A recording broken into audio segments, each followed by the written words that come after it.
Bismillahirrahmanirrahim. Assalamualaikum warahmatullahi wabarakatuh. Waalaikumsalam warahmatullahi wabarakatuh.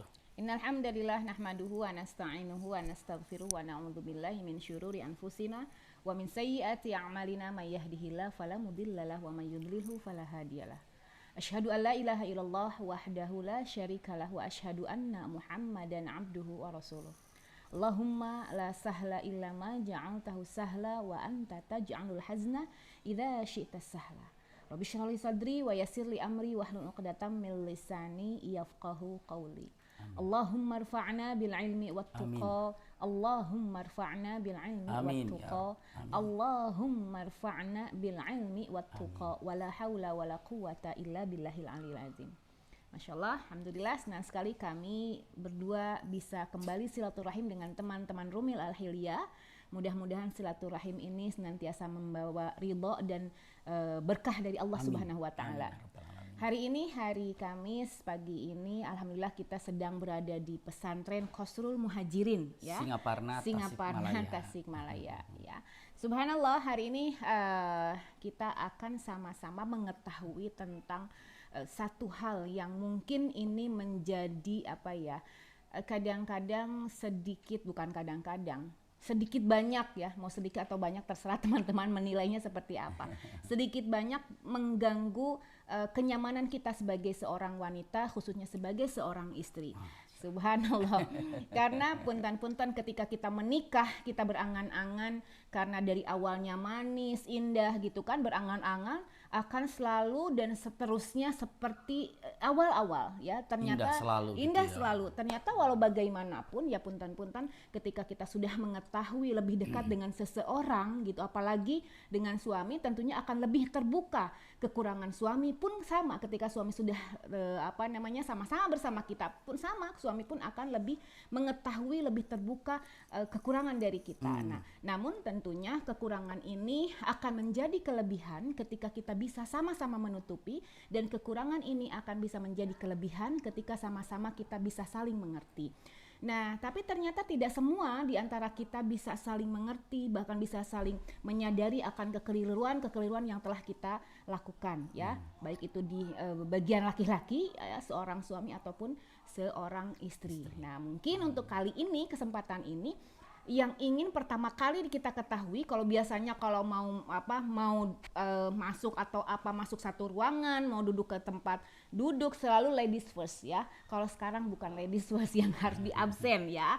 Yang harus diabsen sekarang adalah hal-hal atau sifat-sifat apa yang ternyata sering membuat seorang istri itu kecewa, dan kadang-kadang para suami tidak nyaman, kecewa, kadang-kadang juga bahkan seringnya saya sering banget dapet curhatan dari teman-teman dimanapun mereka berada. Banyak sekali curhat DM, entah itu DM ataupun WA, itu ngeluhnya itu tentang kekurangan-kekurangan suami yang ketika disampaikan kepada pasangannya kadang-kadang nggak mau nerima ya, nggak menyadari bahkan. Nah, kita lihat apa saja kesalahan-kesalahan ataupun kekeliruan yang mungkin disadari atau tidak yang dilakukan oleh para suami. Nanti bagian istri nanti tenang aja bapak-bapak ya. Bagian suami Abi dulu ya ceritanya. Iya, karena ini laki-laki mereka, beliau yang menerangkan. Biar langsung menceritakan, karena yang merasakan ya laki-laki. Dan begini, ternyata kalau dilihat dari berbagai macam alasan gitu ya, penyebab daripada hancurnya rumah tangga memang ada laki-laki ataupun dari perempuan juga ada. Gara-gara istri, gara-gara suami, ya memang ada. Namun ternyata 75% itu disebabkannya itu laki-laki. 75% itu sebab laki-laki, karena dia itu jadi imam, dia itu jadi pemimpin dalam rumah tangga. Qawwamuna 'alan nisa walir rijali, dikatakan walir rijali untuk laki-laki itu apa ayatnya ya? Dengan matan, dan untuk laki-laki itu wa alaihinna darajah. Ya walir rijal alaihinna darajah. Alaihinna darajah itu laki-laki itu lebih di atas daripada perempuan. Maksudnya apa? Untuk memimpin, untuk menjaga, untuk mengayomi. Jadi kalau terjadi sesuatu sampai terpecah, itu selalu dibidiknya ini laki-lakinya kenapa? Jadi ketika dikatakan lebih gitu dari istri, kedudukan bertanggung jawabnya pun lebih daripada istri, seperti Subhanallah. Itu. Dan ternyata ada para ulama ini sebetulnya banyak ya, cuman kita mengecek dan kita melihat ada beberapa sifat. Mungkin kalau dikumpulkan itu ada 10 sifat Subhanallah. yang membuat istri tidak nyaman dan yang membuat istri itu menjadi tidak enak hatinya. Gimana sih? Betul. Gimana sih kalau seandainya kita duduk berduaan dengan orang yang mana orang itu tidak nyaman dengan kita? Itu kan nggak enak. Apalagi yang namanya ini adalah seorang istri yang tidak nyaman dengan duduknya bersama kita atau dengan suami, ya. Dan ini harus dihindari. Padahal makanya tujuan pernikahan itu sakinah ya, Bi ya. Memberikan ketenangan. Sementara tidak ada ketenangan, tidak ada kenyamanan, bahkan menjadi kikuk ataupun menjadi stres, tertekan ketika berdampingan dengan suami. Ya, nggak ada nyaman, apa bahkan nggak sedikit di antara teman-teman yang saya enakan nggak ada suami, kenapa ya? Nah kayak gitu ya. Jadi nggak happy kalau jadi kita sakinahnya ada itu ketika nggak ada suami. Na'udzubillah ya. Iya. Makanya apa 10 sifat ini? Apa coba? Kita mulainya begini, dari nomor 10 mulainya. Kenapa nomor 10? Karena nomor 1 lebih parah gitu. Jadi daripada yang lebih lembut dulu tuh yang nggak terlalu parah, nomor 10, nomor 9 gitu kan, nomor 8 gitu ya. Kita percepat saja, ya, biar semuanya bisa mencatatnya atau mengetahuinya. Yang pertama, apabila suami itu memiliki sifat yang namanya asobiyah. Asobiyah itu fanatik. Orang sudah berkeluarga, ya karena fanatik terhadap sesuatu, apakah dia itu fanatik terhadap golongan, fanatik terhadap partai gitu kan, atau fanatik terhadap hobinya, fanatik terhadap apa yang termasuk fanatik terhadap misalnya pembimbingnya atau gurunya gitu ya, murabbinya. Jadi coba murabbi itu terlalu mengidolakan juga gitu ya. Jadi akhirnya ya kita harus mengidolakan orang-orang yang soleh memang, terutama pada Allah dan Rasulnya dan para sahabat semuanya. Betul. Tapi terkadang kita kalau terlalu fanatik akhirnya apa? Tidak terlalu mencari ataupun tidak menyaring. Ini salah apa benar ya? Ada pendapat lain nggak ya? Kayak kadang-kadang gitu. Kadang-kadang nggak mau belajar, nggak mau cerita yang lain. Betul. Ya, cerita benar. Lain. Sehingga ada banyak orang yang kepada istrinya bilang gini, makanya kita nggak satu manhajnya, gitu. Lalu akhirnya apa tuh? Akhirnya pisah gara-gara satu manhaj. Kenapa? Dia terlalu fanatik terhadap murabinya itu. Padahal benderanya sama, la ilaha illallah. Betul, ya. Betul. Kadang-kadang kalau orang sudah fanatik langsung mengatakan dia mah benar, pasti dia mah salah. Kalau bicara fanatik itu tidak bisa ya. Kita itu hanya melihat kepada Allah dan Rasulnya. Sementara perkataan Rasulullah itu pendapat ulama mengartikannya begini, ulama ini mengartikan gini. Tapi kalau sudah fanatik terhadap seorang, mau itu namanya hobi kah, yang mau namanya partai kah, mau yang namanya idola kah, mau yang ustadz sekalipun punten bahasanya ya, dengan mengatakan ya sudah, kan banyak pendapatnya, banyak para asatid. Dan ustadz juga manusia. Betul, iya. Makanya dengan mengatakan istilahnya usikum wa iyaya nafsi bitaqwallah, akhirnya apa? Dengan sifat fanatik ini, keluarga jadi nomor 2. Dan bahkan punten-punten. Yang menyedihkan itu ada orang yang justru meninggalkan, punten usikum wa iyaya nafsi bitaqwallah, tanpa mengurangi rasa hormat saya. Ada yang sampai meninggalkan keluarganya, bahkan sampai berpisah dengan keluarganya gara-gara mengidolakan seseorang, fanatik terhadap seseorang. Itu banyak sekali ya, Betul, fanatik terhadap sesuatu. Sampai misalnya kalau sudah punya keluarga ya fanatik terhadap artis gitu ya, yang dari luar negeri itu yang katanya itu adalah sebagai untuk mendatangkan turis kan segala macam. Jadi istilahnya dengan mengatakan kalau sudah fanatik seperti itu jadi parah, semua keluarga jadi terbengkalai. Bahkan kalau misalnya sedikit saja menjelekan yang dia idolakan bisa marah begitu. Jadi pertengkaran jadinya dalam keluarga. Iya, jadi fanatik itu bisa jadi bahan benar. Jadi nomor pertama, seorang suami hindari dengan sifat yang namanya fanatik. Iya. Fanatik terhadap golongan, fanatik terhadap kalau dibilang bahasanya atau partai gitu, atau pokoknya paling benar gitu hobi ya. Semuanya gitu ya, terhadap seseorang. Inilah yang harus digambarkannya. Yang syar'i aja, kalau kita ini ingin cintailah Allah dan Rasulnya, para sahabat yang jelas-jelas yang mereka itu sangat mencintai kita. Kepanatikan kepada sesuatu atau seseorang ini maka di nomor sekiankan keluarga ya. Betul, itulah sifat pertama ya, hati-hati ya. Dan ketika ada suami fanatik terhadap sesuatu, si istri akan tidak nyaman. Kenapa? Kalau dia udah bicara dia mah pasti ke sana. Kalau dia udah hobinya, kalau dia sudah pergi ke sana, kalau udah nggak bisa berbuat apa. Saya dicuekin deh udah kayak gitu ya. Itu jadi fanatiknya dengan seperti itu. Yang keduanya, atau bukan yang kedua, nomor 9. Tadi nomor 10 itu ada fanatik ataupun asobiyah. Lalu yang ke-9-nya itu adalah al-kadhib. Kadhib itu dusta. Iya. Jadi hindari dari laki-laki kalau sudah yang namanya dusta itu membuat si istri tidak nyaman berada di sampingnya. Kenapa? Karena kalau sudah dikatakan dusta, dia akan berpikir, kenapa harus bohongi saya? Ada apa? Kenapa? Berarti saya ini perlu dibohongi. Berarti saya tempatnya untuk berbohong dia kepada saya. Maka usikum wa iyaya nafsi bitaqwallah. Kalau para ulama mengatakan usduq qaulak. Jadi jujurlah ketika Anda berbicara. Kenapa? Karena sesungguhnya kalau seandainya kita tidak bisa jujur, ya istilahnya mengerikan sekali.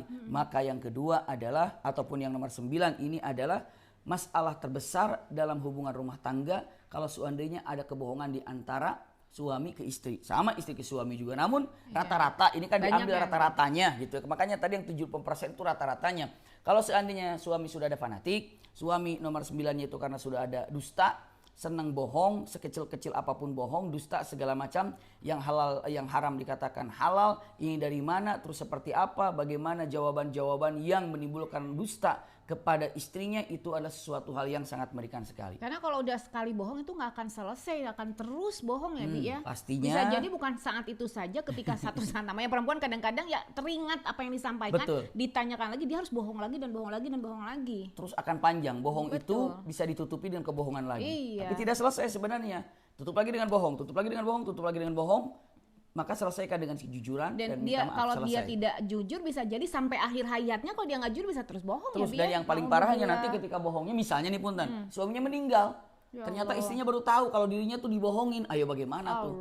Yang tadinya istilahnya, aduh sangat suami saya meninggal gitu kan, sedih Allah gitu maghfirlah warham wa'afi wa'fu anhu, sedih. Begitu ngeliat kebohongan-kebohongannya ada benci jadi. yang ada, oh kok begini suami saya. Nah itu dia mengerikan sekali ya.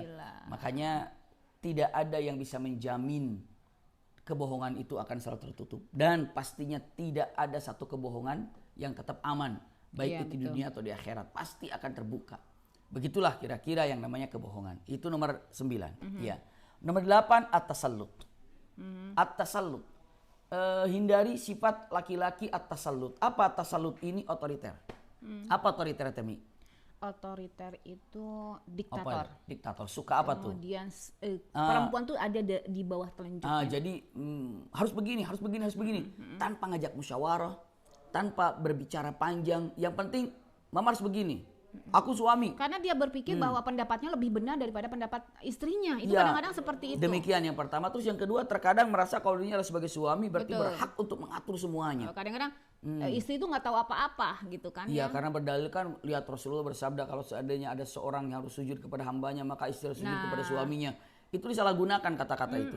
Bahkan disalahgunakan, yang pernah saya sampaikan juga, ar-rijal qawwamuna 'alan nisa, itu berarti di atas wanita, berarti harus mengatur semuanya. Tapi tidak dengan at-tasallut, tidak dengan otoriter. Tapi apa? Rasul sallallahu alaihi wasallam, usikum wa iyaya nafsi bitaqwallah, dengan kelembutan, dengan cinta, dengan mahabbah ketika menyampaikan dan ketika menasihatinya. Iya. Banyak sekali contoh-contoh dari Rasul sallallahu alaihi wasallam. Maka nomor 8 ini adalah at-tasallut. At-tasallut ini artinya adalah otoriter ataupun sangat mudah sekali menyuruh dan memerintah istri dan harus dikerjakan tanpa ada musyawarah, tanpa ada pikir panjang. Pokoknya begini, pokoknya harus begini, pokoknya harus begini, dan itu pastinya istri tidak nyaman.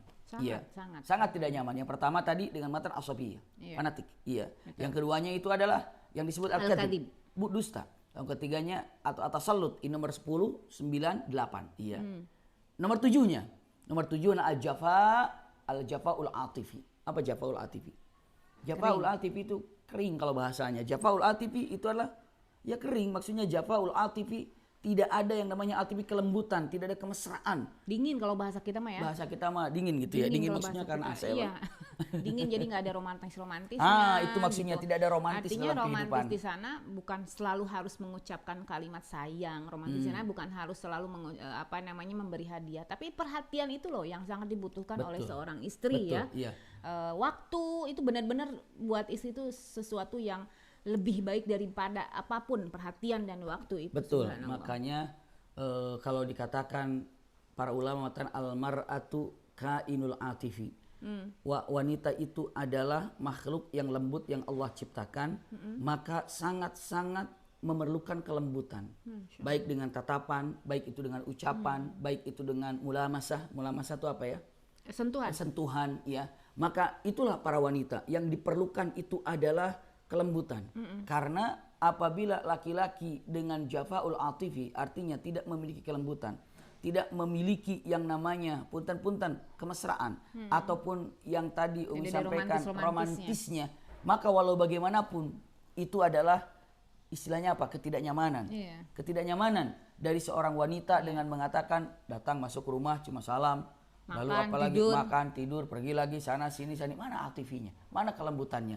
Maka punten bahasanya kan Rasulullah selalu mengatakan Humaira gitu kan, wahai Humaira, ataupun kata-katanya yang paling baik mungkin buat kita apa panggilan sayang buat suami, panggilan sayang kepada istri terutama. Cobalah hidupkan aktif ini, kemesraan itu seperti apa? Iya, kalau dikatakan pernah kan, saya pernah sampaikan Rasul Shallallahu Alaihi Wasallam bersama Siti Aisyah pas sedang dari sedang melihat, kalau sekarang sirkus gitu ya, sedang melihat atau sedang melihat tontonan yang ada di kota Madinah. Ada yang main pedang, ada yang main toya, ada yang main kuda gitu kan, dan Rasulullah nonton melihat dengan Siti Aisyah, dan Siti Aisyah berada di pundaknya Rasulullah dan pipinya itu nempel gitu ya. Setelah selesai semuanya gitu, ini ternyata Siti Aisyah juga kalau dibilang mah romantis, iya.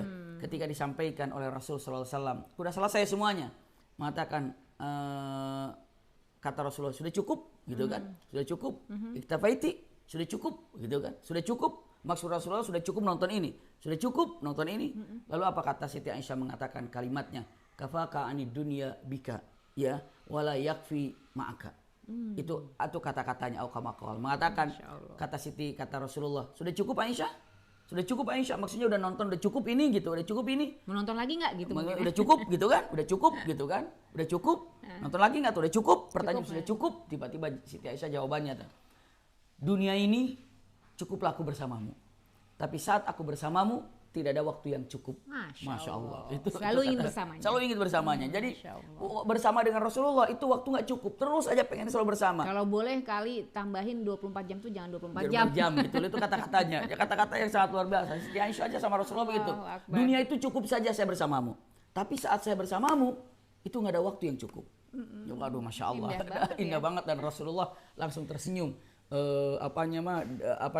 Dengan kalimat seperti itu. Kenapa beliau lakukan itu? Karena Rasulullah selalu bermesraan dan mesra dengan Siti Aisyah. Jadinya suka ada timbal baliknya. Balap lari gitu kan dengan Siti Aisyah. Maka punten, seorang suami, atau saya sampaikan kepada suami, kapan Anda terakhir mengucapkan sayang, mengucapkan kelembutan, baik itu dengan sentuhan, baik itu dengan tatapan, baik itu dengan ucapan. Kapan terakhir memberikan kelembutan? Karena itu adalah yang diperlukan oleh yang namanya wanita.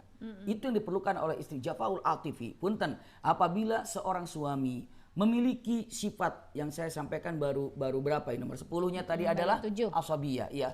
Lalu ya asabiyah. Nomor 9-nya itu adalah kadhib. Lalu nomor 8-nya itu adalah tasallut. Nomor 4-nya ataupun nomor 7-nya itu adalah jafaul atifi, kering, tanpa ada kelembutan. Nah, sekarang nomor berapa ini?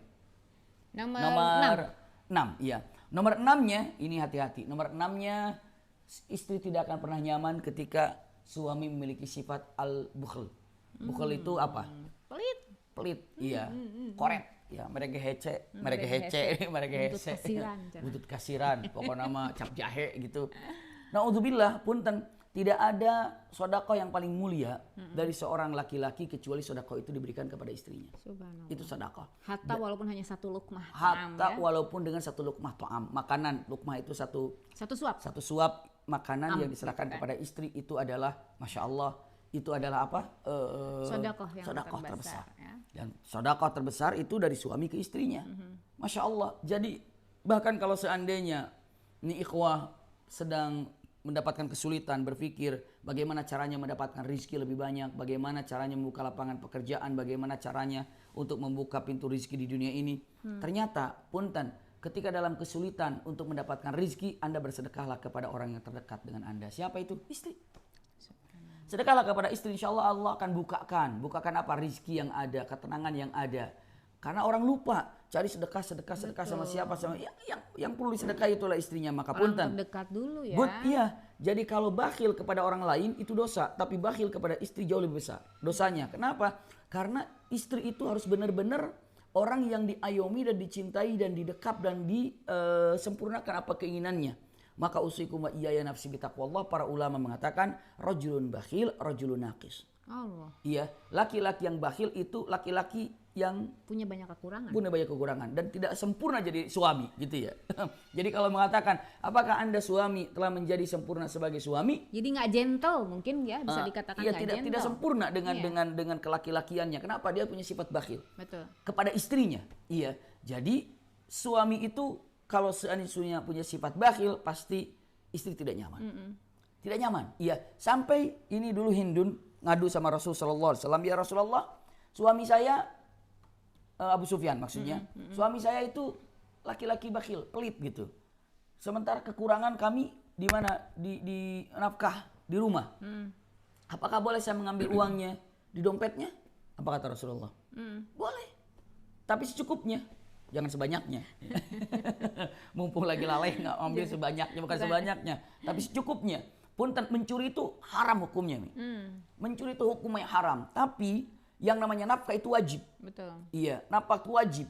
Makanya punten mencuri itu haram, memberi nafkah itu wajib. Sampai saking wajibnya suami memberikan nafkah kepada istri, istri dibolehkan untuk mengambil secukupnya. Tanpa sepengetahuan suami. Tanpa sepengetahuan suami, secukupnya. Gitu. Ingat, kalau suaminya pelit, secukupnya. Jangan apa? Jangan sebanyaknya. Lagi kesempatan sebanyak-banyaknya diambil, tidak, tapi secukupnya. Iya. Ini katakan secukupnya. Makanya dengan mengatakan kata-kata yang sangat indah, rajulun bakhil, rajulun naqis. Iya.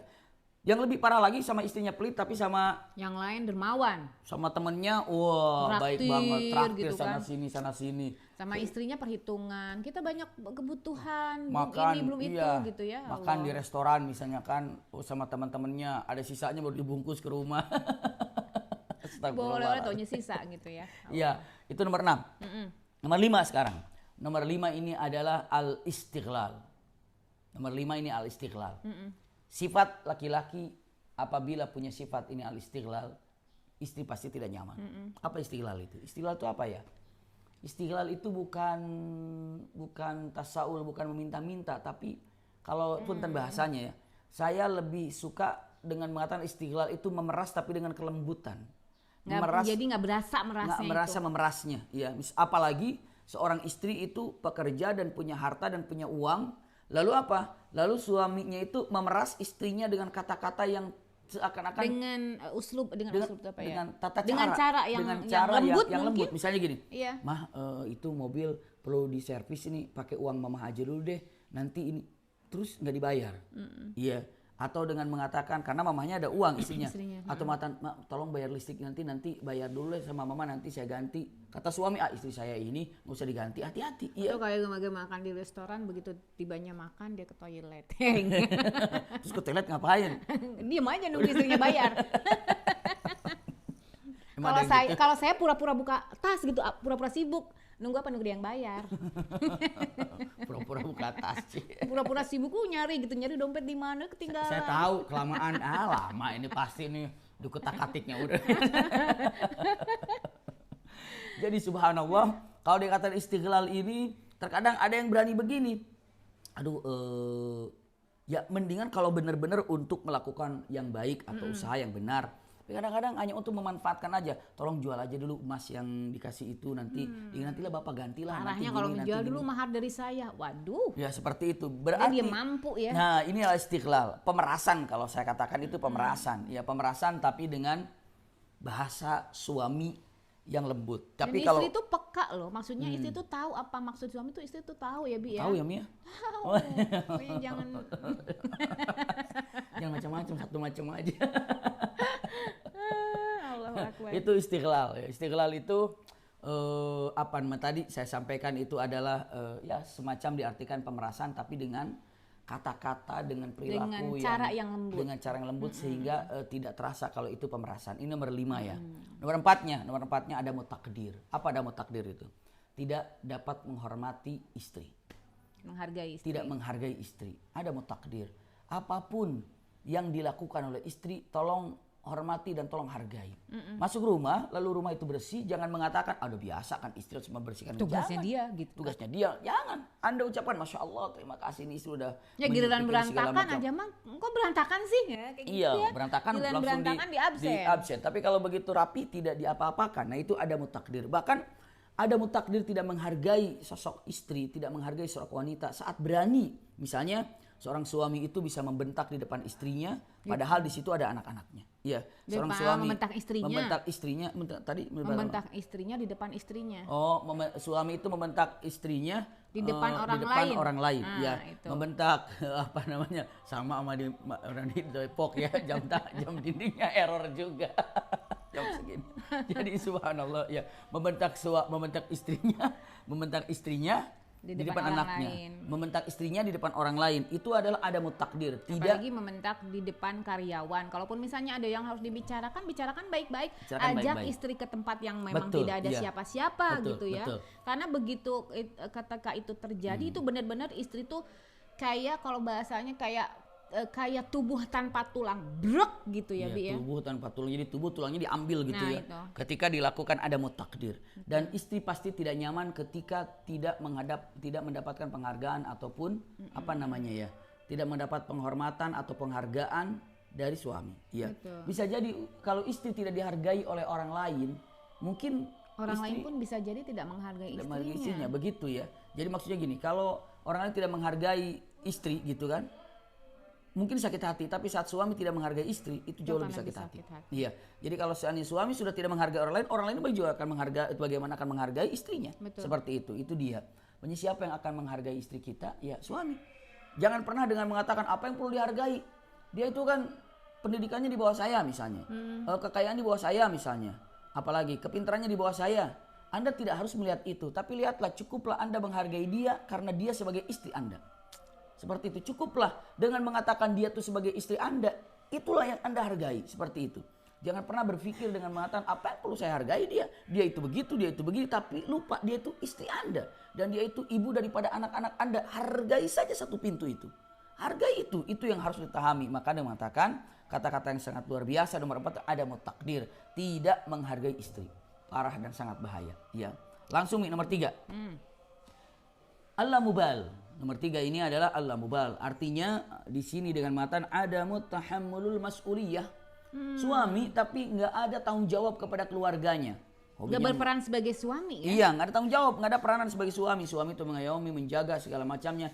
Tapi yang terjadi, apa yang dilakukannya, yang ada yang terjadi suami itu, naudzubillah, pergi main kemana, pergi ke sana kemari. Menyelesaikan hobinya, menyelesaikan keinginannya, sehingga menghargai temannya, sehingga apa yang terjadi? Padahal yang namanya yang namanya suami gitu kan perlu, ataupun yang namanya istri perlu suami, lalu anak perlu ayah. Jadi dia sama sekali tidak perhatian. Bahkan suami mungkin tidak tahu, zaman sekarang lagi daring semuanya. Anak pulsa habis berapa, siapa yang mendidiknya, semuanya serahkan kepada istri. Seakan-akan ini jaga. Punten, itu juga sama. Anda ini harus memperhatikan keluarga. Jangan pernah mencuekkan keluarga, maka bagilah waktu yang ada sesibuk apapun. Punten, saya pernah sampaikan. Ini perkataan langsung aja saya sampaikan, perkataan para ulama. Sesibuk apapun orang, mau alasannya dia sedang berdakwah, mau alasannya itu sedang belajar, mau alasannya dia sedang mencari nafkah, tapi menterbangkalaikan istri, anak, maka saat itu ketika mengatakan kenapa Anda tidak dekat dengan istri Anda, kenapa Anda tidak dekat dengan anak-anak Anda, jawabannya aku sibuk berdakwah, aku sibuk belajar, bahkan bukan hanya itu, aku sibuk, apalagi kesibukanku misalnya mencari nafkah, maka kesibukan apapun yang membuat terbengkalainya istri dan anak, maka dipastikan dia sedang melakukan satu perbuatan yang di luar syariat. Allahu Akbar. Iya, seperti itu. Ini makanya tolong jadikanlah. Jadi melalaikan amanah ya. Melalaikan amanah. Sangat-sangat mengerikan sekali. Berkata Allah mubal, artinya ada tahammulul mas'uliyah, seperti itu. Iya. Selanjutnya nomor berapa ini? Nomor 2. Nah, ini lebih penting lagi nih. Nomor 2 ini ananiyah. Ananiyah teh naon nih? Ananiyah tuh. Ananiyah tuh egois. Egois, minum dulu. Aduh. Iya, ananiyah, iya. Ananiyah itu adalah egois. Bismillah. Minum. Ananiyah itu adalah egois. Egois itu apa egois itu? Mau menang sendiri. Mau menang sendiri dan orang lain selalu salah. Yang benar tuh betul. Pemikiran dia. Nah, selalu memikirkan diri sendiri. Iya. Dan menurut dia yang istri tuh nggak ada baik-baiknya. Artinya betul. Pendapat yang dikeluarkan istri tuh nggak ada lebih baik. Yang lebih baik tetap pendapat dia. Gitu. Padahal ya punten suami itu manusia gitu kan ya. Betul. Dan istri pun manusia, ada kalanya istri punya pendapat yang baik, lebih baik, dan mungkin hikmahnya ketika diambil pendapat dari istri, hikmahnya akan lebih baik gitu kan. Betul. Karena ya saling menghargai lah. Makanya kalau seandainya gini, dalam sebuah rumah tangga, keputusan suami bisa jadi benar. Betul.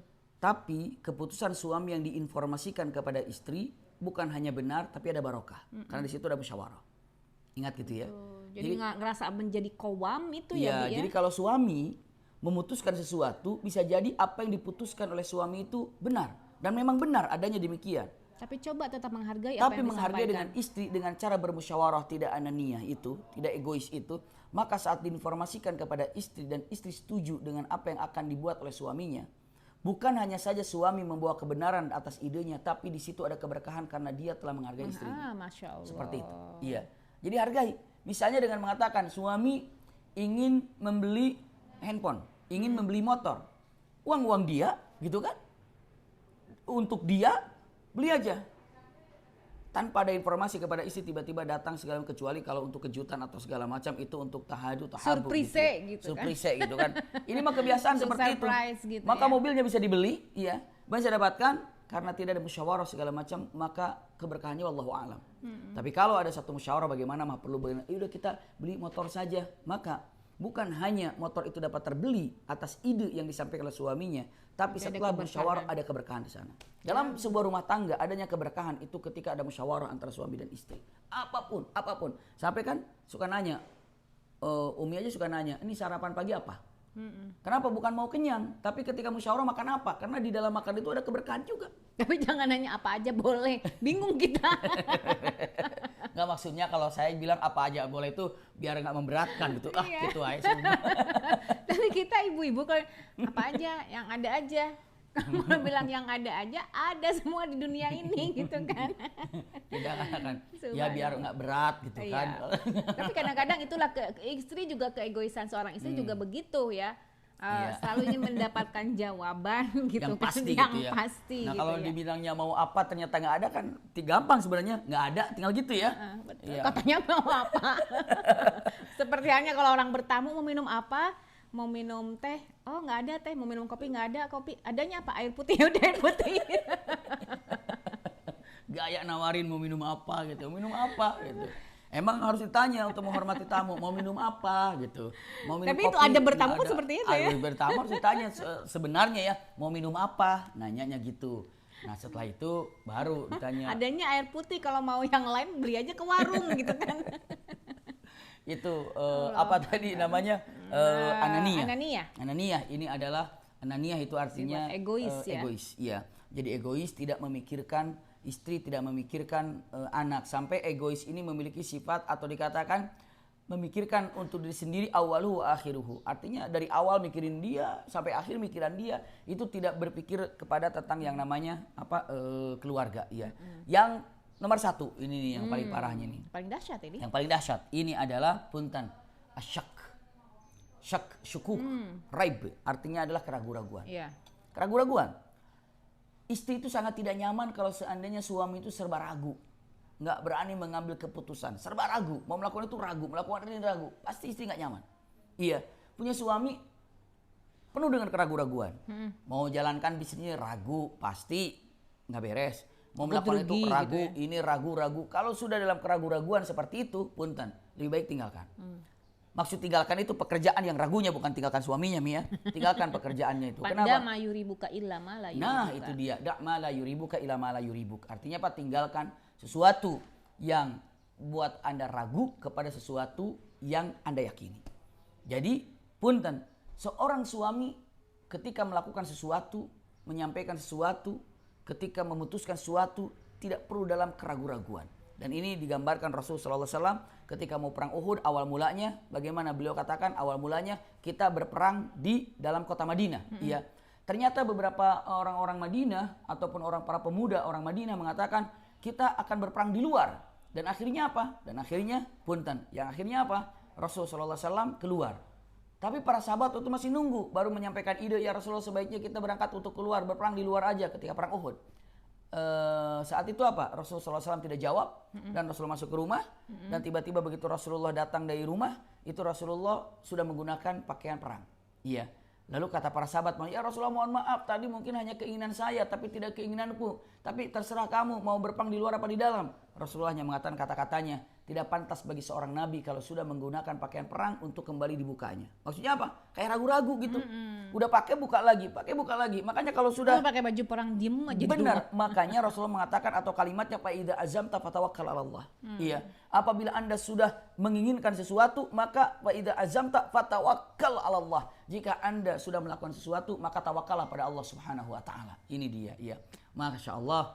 Jadi ini mungkin bisa disampaikan 10 sifat yang sangat buruk yang dimiliki oleh laki-laki. Hati-hati dengan sifat buruk seorang suami, seorang laki-laki, karena sifat-sifat ini akan membuat seorang istri sangat-sangat tidak nyaman di samping suami, bahkan mungkin akan merasa lebih baik jauh dari suami. Padahal tujuan dari pernikahan itu adalah sakinah. Betul. Ya, kalau sakinah itu tidak didapatkan pada suami, lalu apa? Untuk apa dia menikah? Subhanallah. Benar. Nah, itu ini saja dia. Ya, mungkin ya teman-teman yang dirahmati Allah, mudah-mudahan bisa mengambil manfaatnya, bisa mengambil hikmahnya.